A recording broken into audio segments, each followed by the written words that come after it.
સુરાપુરાની આ દિવ્ય ભૂમિમાં જ્યાં આપણે ભાગવત કથા કરી છે, આ ભૂમિમાં જેટલા લોકોએ પણ પ્રાણ છોડ્યો છે, પોતાના દેહનો ત્યાગ કર્યો છે,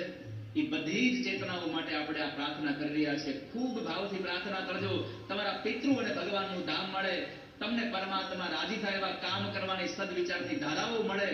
અને જેને જેને પણ આ સંસારમાં આ સમાજ માટે દેહ આપ્યા છે, પોતાના બલિદાન આપ્યા છે, એનું બધાયનું કલ્યાણ થાય એના માટે ભાવથી એકવાર ગાજો. શ્રી રાધે જય રાધે જય